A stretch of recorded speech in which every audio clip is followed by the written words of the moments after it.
పుష్పరాజ్ ప్రపంచం గాడ్జిల్లా విధ్వంసం కొనసాగుతూనే ఉంటది. ఎందుకంటే సరైన సినిమా రిలీజ్ అవ్వట్లేదు బాలీవుడ్ లో. 24 స్కై ఫోర్స్ రిలీజ్ అవుతుంది అక్షయ్ కుమార్ గారిది. అంతవరకు వేరే సినిమా లేదు. 10వ తారీఖు జనవరి 10th global star Ram Charan గారి గేమ్ చేంజర్ రిలీజ్ అవుతుంది. విధ్వంసం జరిగిపోయిన ఆ కలెక్షన్సే పుష్పరాజ్ కలెక్షన్సే కొన్ని థియేటర్లన్నా హోల్డ్ చేసి ఇది రన్నింగ్ లోనే ఉంటది. ఎందుకంటే బాలీవుడ్ లో టాలీవుడ్ ప్రపంచమే ఉంటది. బాలీవుడ్ లో సరైన సినిమా రిలీజ్ అవ్వట్లేదు. ఇటు గేమ్ చేంజర్ ప్రపంచం, ఇటు పుష్పరాజ్ విధ్వంసం రెండు కొనసాగుతూనే ఉంటాయి. వండర్ఫుల్ న్యూస్ ఇది. ప్రభాస్ ఫ్యాన్స్ కి చిన్న రిక్వెస్ట్, మీరు డిసప్పాయింట్ అవ్వాల్సిన అవసరం ఎంత మాత్రం లేదు. ఎందుకంటే కొట్టింది మన టాలీవుడ్ హీరో మెగా మేనడు పుష్పరాజ్. అదే బాలీవుడ్ వాళ్ళు ఈ రికార్డు కొట్టుంటే మన నెత్తి మీద కూర్చొని వచ్చపోసేవారు. ఎందుకంటే ఎత్తిపోయిన దంగల్ రికార్డుని పట్టుకుని ఊరంతా ఊరేగుతున్నారు. 2000 కోట్లు 2000 కోట్లు అని.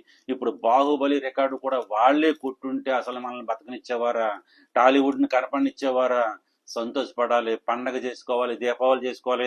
పుష్పరాజు మీ రికార్డును కొట్టినందుకు ఆనందపడాలి. ఘాట్ జిల్లా విధ్వంసం ఇక్కడతో ఆగదు. చైనాలో రిలీజ్ చేస్తారు, జపాన్ లో రిలీజ్ చేస్తారు. కనీసం మినిమం 500 కోట్లు వచ్చినా సరిపోతుంది రెండు కంట్రీలో కలుపుకుని. లేదంటే 300 కోట్లు వచ్చినా సరిపోతుంది. డంగల్ రికార్డు అఫీషియల్ గా చెరిగిపోతుంది. 2000 కోట్లు అని కూర్చున్నారే, ఆ రికార్డు స్మాష్ అయిపోతుంది. అంటే ఫస్ట్ స్థానంలో మన టాలీవుడ్ పుష్పరాజు ఉంటాడు.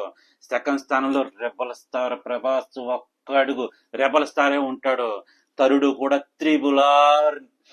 త్రిబులార్ మన జూనియర్ ఎన్టీఆర్ గారే ఉంటారు, రామ్ చరణ్ గారు.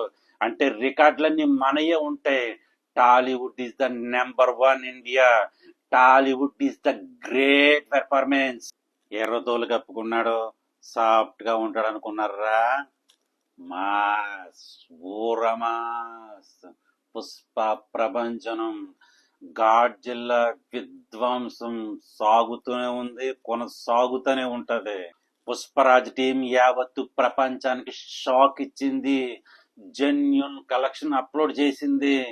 ఇలా అప్లోడ్ చేయాలంటే చాలా గట్స్ కావాలి. 1 కోటి ఎక్కువ వేసుకోవచ్చు, 1 కోటి తక్కువ వేసుకోవచ్చు.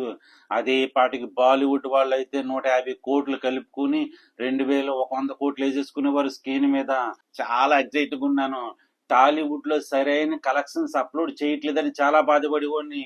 పిన్ టు పిన్ కలెక్షన్స్ వీళ్ళు ఎందుకు అప్లోడ్ చేయట్లేదు, ఎక్కువ చెప్తున్నారు, తక్కువ చెప్తున్నారు, 2 రోజుల తర్వాత చెప్తున్నారని చాలా మదన పడుతుండేవాడిని.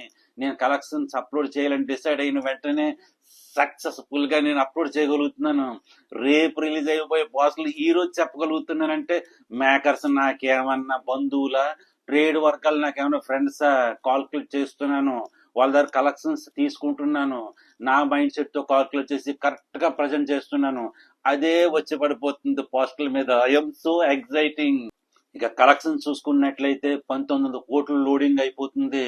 అసలు ఎక్స్పెక్ట్ చేయలేని సంఘటన ఏంటంటే పుష్పరాజు వస్తుంది, ఏదో ఆడుతుంది 1000 కోట్లు లేదా 1200 కోట్లు కలికిలాగా ఎండ్ అయిపోతుంది అనుకున్నారు.